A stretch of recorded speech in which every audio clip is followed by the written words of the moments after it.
Good evening, ladies and gentlemen. Welcome to Reference Point. I'm your host, Dave Cokerhook. Now, this evening, we had a show about 3 or 4 months ago with Dr. Arnaud Delhomme, who's with the Institute of Noetic Sciences. And immediately after that show, I had multiple people tell me they wanted to dig further and more deeply into the type of research that's being done by him and others at the Institute of Noetic Sciences. So I'm very pleased to tell you that Dr. Delhomme has joined us again today.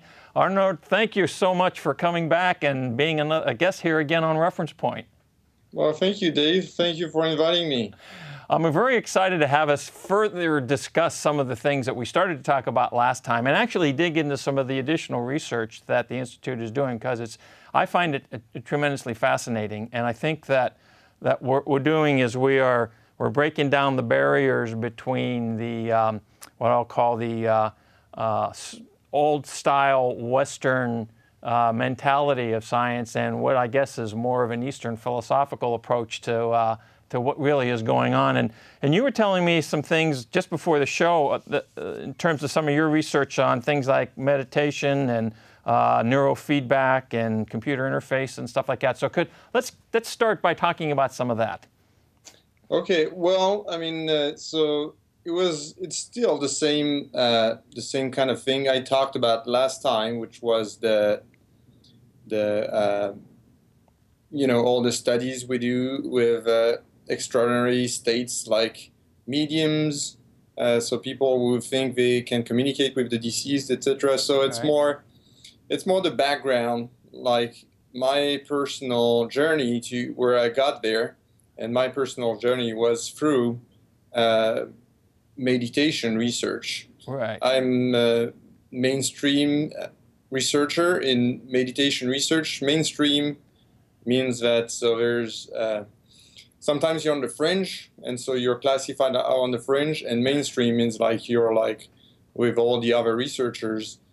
And meditation has been 15 years ago, it was very taboo to study meditation, but now it's widely accepted. There's federal agencies, they give you grants, money to do research on meditation and all the health benefits of meditation. So now it's very mainstream. When I started about 15 years ago to get interested in meditation research, it wasn't mainstream at all. It was very fringe. And the reason I got interested in that is because I don't know if I mentioned that last time, but I was originally, I was working at the Salk Institute with in the laboratory with Francis Crick, who was the inventor of the DNA, and we were in the same laboratory because he had this astonishing hypothesis. And the astonishing hypothesis of Francis Crick was that we're just flesh. We're just a bunch of meat. Right. So that was an astonishing hypothesis, and then at that time I started, when I was at Salk Institute, I started doing meditation, just because I was interested, to see what happened. And then I got, I guess, some insight that science would never be able to tell me why things are there. It will only be able to tell me how things are arranged. Right. Like, no matter how deep you dig into science, you'll be able to say, matter is made of quark, and then it's all builds up on this, and then you have all the molecular structures, and then all the cellular things, and all life is built on that. But it won't be able to tell you why, even this quark are there in the first place. So that's how I became personally interested in meditation and all the Eastern teaching. It's interesting that you mentioned that, because I've actually seen information recently over the last several months about the utilization of meditative processes in business environments and that sort of thing. It's become part of the executive training culture, the idea being to help people stay a little bit more calm, a little bit more centered, etc. But even more deeply than that, I think what you've identified there, Arnaud, is really key, and that is the difference between just trying to explain everything from the standpoint of a physical element versus what's going on when we actually sit down and think and observe, and who's doing the observing and who does the thinking and how all that comes together. So the whole meditation structure, which has been something that's gone on in Eastern philosophies for like thousands and thousands of years, is now starting to really have more of an impact here in the Western world. And like you said, that sort of research is now becoming a little bit more mainstream than it was in the past. Yeah, and so actually this week we actually have a gathering of meditation researchers here at IONS, because we thought because it has come mainstream, and as you're mentioning, it's in business, and like for instance, it's in hospital. Like for instance, Right. if you have cancer, you got what's called mindfulness-based stress reduction to reduce your stress. Right. And it does work. It's very efficient. But there is also a trend that, you know, meditation has just become a tool, and then it's devoid of its, you know, ancestral teaching. And the ancestral teaching is just to, like in most meditation tradition, to reach some level of enlightenment. And so we have this meeting this weekend. We have like invited about 20 meditation researchers to go beyond the current paradigm, like tell new researchers in meditation, you don't have to, you know, study health necessarily, or, you know, study business outcome, although these are interesting as well. But, you know, it's also interesting to study transcendence, you know, what happens in people's body, for instance, when they reach these states of, you know, it's often called samadhi, like intense concentration and oneness with the universe, as it is claimed in a lot of meditation tradition, what happened in their body at that time. Have you been able to, has that been something that you have been doing some research on? Yeah, I've been doing some research. I just, you know, not necessarily on that. And one reason is that it's extremely hard to find these people that can do it at will. You know, I'm going into a state of oneness right now, and, you know, I'm getting out of the state of oneness. But I've been doing some research on something that's similar. Like, we ask people, what is your meditation depth right now? So, you know, for instance, we bring in meditators in the lab, and we have them, we ask them, okay, now you meditate. And then every 2 minutes, we ask them random question. Okay, and we ask them, okay, what is the depth of your meditation right now? What is the depth of your distraction? Because often you're distracted with thoughts. Sure. So we want to see, you know, can we find in the brain the, you know, neurocorrelates, like brain activity related to deep meditation as opposed to being distracted and thinking of other things. And then what's interesting is that when we ask the question, the person has no idea. So we ask the question, and then we look at the data before we ask the question. So we ask the person, what is your depth of meditation right now? And they have a keypad, they answer, you know, from 0 to 4. And then what we do is we look at the data before they responded, before we even ask the question, what was happening in their brain? And this is a new kind of neuroscience, because we only base our research on the subjective feeling of the person. We just ask them, you know, how do you feel right now? What's your meditation depth? And this hasn't been done. Like, I believe I'm like one of the first researchers to use that specific technique. Like, you probe into subjectiveness, and then you try to see. You compare it to the objective reality, because you were telling us in the last show how some of your original research and things that you had done tied to a brainwave analysis and understanding how that, and so putting these two things together and monitoring what is going on with the individual prior to asking them those questions and then getting their subjective response to it, I can see how the comparative data should be very interesting. And what have been some of the results thus far of this research you're doing there? So what we found is that we found regulation. So we've studied, you know, their brain waves as they're responding. So what is the difference, for instance, when they're deeply concentrated in their meditation session compared to moments where they're just distracted. Uh-huh. So we just look, at the moments. Okay, now you're concentrated, and you told me you were concentrated like at least 10 seconds after, Right. and now you told me you were distracted. So I'm just going to look at that data, and we try to differentiate. So we have several subjects. In this study, we had 32 subjects. Right. Oh, that's good. And what we found is that in the expert meditators, we had an increase in theta rhythm and a decrease in theta rhythm. So theta is like 5 hertz. Right. So it's linked to theta has been linked to activity in the working memory. So for instance, when I ask you to remember some numbers, if I ask you to remember 2 numbers or 3 numbers or 4 numbers, the more numbers I ask you to remember, the higher these brainwaves are, in this frequency in 5 hertz. Okay. So that's 5 times per second. Got it. We saw that, so that might indicate less engagement, of working memory in our advanced meditator. And we also found some increased alpha.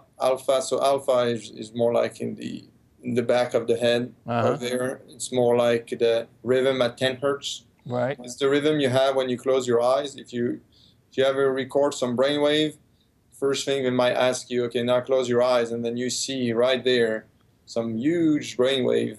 These are alpha. Those are the alpha waves. Okay. Because Yes. I know I've done a little bit of reading, and I know that there are those different levels. There's alpha and beta. There's gamma. There's theta and delta. And it's real interesting. I don't understand exactly what that all means, but I have been able to discern that at different states of I don't know if it's consciousness or deep thought or relaxation, you get different the immersion of different frequency in the sense of regularity of these waves. And I thought that was very interesting. And it sounds like this is what your research has been demonstrating. Yeah, and so we observe different frequencies of brain waves, and then we move to brain-computer interface and neurofeedback. So there's like the difference between what we're doing and what we were doing in the 70s.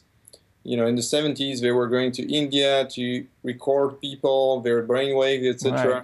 So this has been done. The difference right now is we have high-density montage with we're using in this experiment 64 electrodes. Oh, wow. So, and before they just had 1 electrode. They still do recording with 1 electrode, but with many electrodes, what we can do is we can try to find out, okay, where in the brain does this come from? Because even we record at the surface, right, we're able to infer, so we have some mathematical models, and we're able to infer where in the brain. And then comes neurofeedback, because, the main reason I was interested in this topic is because I'm a lousy meditator. And I don't, it's hard to meditate. So you just want a machine that's going to help you meditate. Okay. And that's the Western Silicon Valley's culture. Well, sure. You don't want to make too much effort. You want to find a machine that helps you meditate. And that's what neurofeedback is about. Because right now, so we recorded these people, and we have designed a protocol where we just train people to reproduce these kind of brainwave patterns. Oh, so it's something that once it's called to your attention, you can replicate, is what I'm understanding you to say. Yeah, no, so what we can do, so we have recorded these people, and they're just meditators, so we just ask them, meditate now. Uh-huh. But what we can do as well is that we can, and we designed a brain-computer interface in which the person is hooked up with their brainwave, and they have feedback in real time from the computer screen. And the computer screen is telling them, okay, these are your brainwaves right now. And it's not telling them right now, the way we use it in our program is that we have a square and it changes color. So we just ask them, okay, now make the square be blue. So they just look at the computer screen and they make the square be blue. And what we do is that the color of the square depends on their brainwaves. So in this case, they're theta brainwaves. So we recorded meditators. We found, okay, the brainwave in the theta range changes. So we're just going to ask people to change this brainwave pattern, and then we'll see if they get the same benefits as the meditators. So that's what's called neurofeedback, and that's what we're doing. Very interesting. I want to let the folks who are watching our show know that if they have any additional questions or anything about what the kind of topics we're talking about, please send in those queries to info@referencepointtv.com, and we can get those questions to the doctor, and I'm sure Dr. Arnold would be, Dr. Delhomme would be more than happy to try to answer those questions for us. So keep those questions coming. So, all right, so let's proceed. So now I get it. So you've been able to monitor those folks who are who are the, I don't know what you'd call them, professional meditators, or someone who has perfected that capability, and now we're transitioning to the point of being able to say that it's possible to enable someone who is not so well schooled in the methodology to be able to do it, because you're able to use the biofeedback mechanisms so that they can see where and when they are achieving certain levels of meditative level. Is that, do I understand that correctly? Yeah, exactly. So we're Very just cool. training people, but it's the only difficulty is that it's a lot of work, because if you want to show that it does work, you can't just show it in one person. You can't just show, oh, it works in one person. It doesn't demonstrate anything. So we have to do it in multiple people. So in our specific experiment, what we do is that we have 24 subjects, and then 12 are going to receive the real feedback, and 12 are going to receive the fake feedback. Fake feedback means it's like they're not seeing in real time their brainwave. They're seeing the brainwave activity of other people, but they don't know it. So this way we remove the placebo effect, because the placebo effect is like they would just be coming to the lab and they would just be doing the experiment, but they would like improve in some way just because they're in the lab doing the experiments. Right. So to take that into account, we have to get control subjects who come. They get exactly the same kind of feedback. The only thing they don't get is the loop. It's not their own feedback, it's someone else. Yeah, okay, got it. That's cool, that makes sense. And so having done that, what were the results? What were your findings? Well, we're still analyzing the data, and so what we did is that we looked at concentration task, for instance. Does the concentration improve or not after the task? Compare, so if you've done the real neurofeedback, compare if you've done the non-real neurofeedback. So we're still analyzing the data, but these are some of the very first, even though neurofeedback, I mean, you look in the yellow pages, you can find thousands, not thousands, but dozens, a lot of people that are going to do neurofeedback on you, and they only have 2 channels. And the problem is that the training they do hasn't been demonstrated in laboratory experiments. It hasn't been like, the thing I explained to you, like double blind. Right. Like the person doesn't know if they're getting the feedback or not, do they get better? Sure. So most of the training these days in neurofeedback, if you're going to see a practitioner, is based on the intuition of the practitioner. Oh, I think like if I train in this frequency band, the person is going to get better. And probably sometimes it's true. Right. But it hasn't been demonstrated to some extent. And now we have more and more research into this area, like laboratory doing double blind and validating your feedback protocols, like for instance for attention deficit disorders. It's been shown, neurofeedback. Are the research, are there other locations that are doing this kind of research as well? Other institutes or universities, or I know you had mentioned at the beginning of the show that you are having an event. I think it's coming up soon, where you've invited a number of people to come, and I don't know if those are other research. I don't remember if you said there were other researchers or whatever. But is the type of research that you're doing, Doctor? Are there other places that this is actually happening as well, so that you guys are collaborating on some of this this activity? Yeah, I mean, research in meditation is very popular these days. Most of the people still address the question, Does your attention is modified, and that's what we're doing as well. We're just looking at concentration. So all Right. of this. So there's a lot of researchers in meditation all over the world. Like But 15 years you've ago. taken this to another level, though, because of the types of things that you specifically have been doing. Yeah, I mean, we're specifically interested in the spiritual aspect. Like, for instance, the double-blind study I was talking about, we're the only one doing that. There are other people who have done double-blind studies, but it was to look at, for instance, attention deficit disorder. Does Right. this affect it? So we're specifically looking at neuro-feedback and meditation, and we're to my knowledge, but you never know, we're the only group like with that specific focus, neurofeedback and meditation. If you actually type neurofeedback and meditation on Google, you'll end up on my review paper. Oh, cool. Was published 2 years ago with my PhD student. And so we're the main group working on that right now. Where do you expect the research?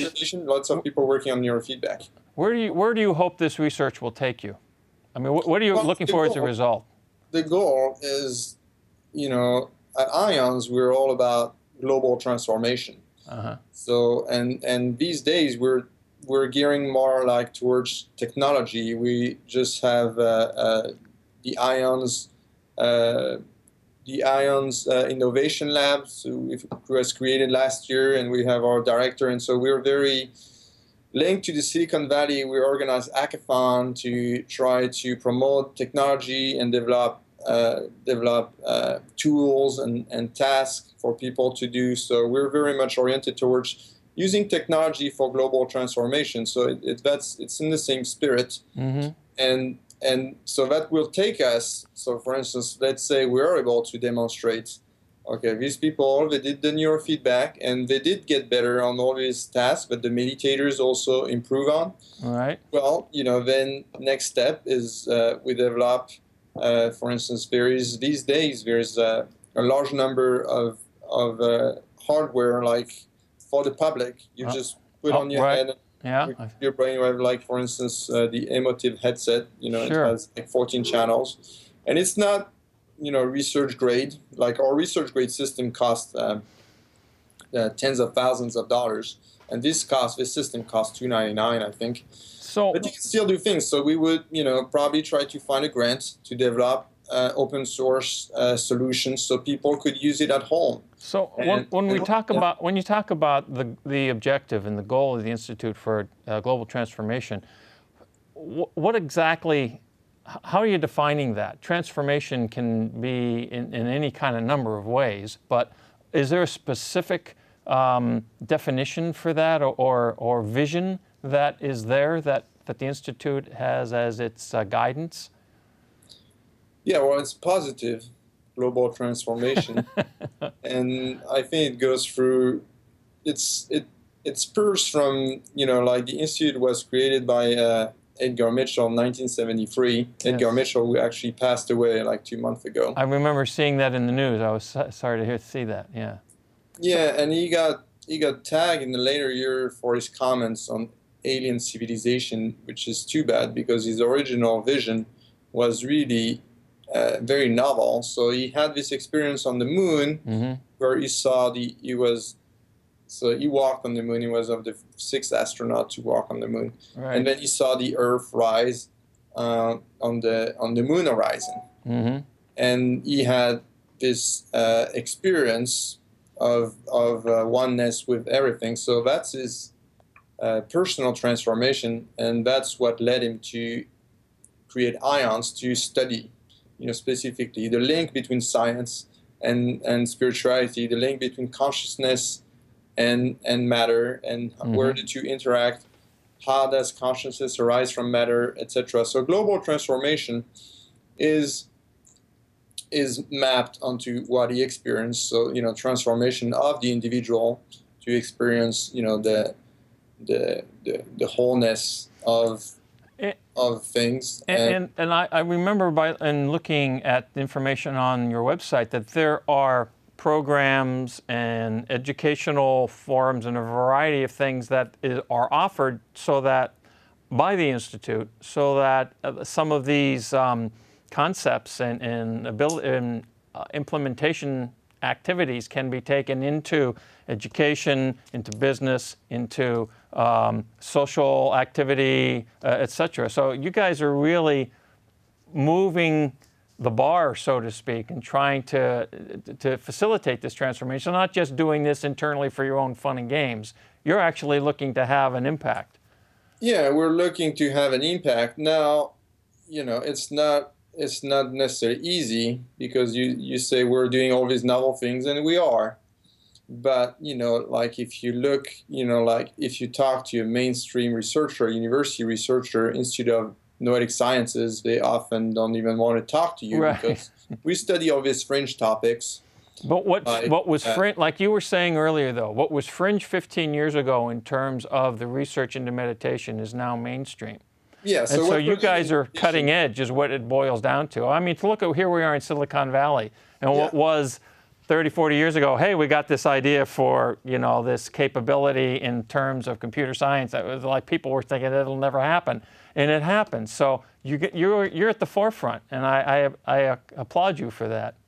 Yeah, we are at the forefront, but it's tough to be at the forefront, because mainstream academia will look down on you, because they think you're not doing it right, or you're just deluded into studying these topics, and just because they don't know, they haven't read what we do, etc. The way I'd heard it described once before is that you can always tell who the pioneers are, because they're the ones with the arrows in their back. Yeah, I mean, on one hand, like I talk to other researchers, and the other thing is, the good thing, there's not much competition. Right. It's so hard to get on there. There you go. I got to say that we have reached, surprisingly, we've reached a point where we're run out of time already. And I want to thank you again for being willing to come back and take us a little more deeply into these topics, because this is very timely. Here in California, Silicon Valley especially, there's an awareness of this concepts, I think, a little bit more so than in other parts of the United States. So I really appreciate you doing that. And I want to remind the folks, send us in those queries, info@referencepointtv.com. We'll get those queries over to the doctor, and then we'll go from there. So I can give you 15 seconds for final wrap-up. Anything you want to tell us? Yeah, you can follow up. I actually wrote a blog article on transformative technology, because I was interviewed for the Wall Street Journal, and so I wrote a blog, so you can Google at IONS, my name, and transformative technology if you want some more information on that. Fantastic. I will definitely do that myself, and ladies and gentlemen, let's hope you do too. So thank you very much for joining us. Dr. DeLong, really appreciate your being with us again. And ladies and gentlemen, I'll see you next time on Reference Point. Thank you.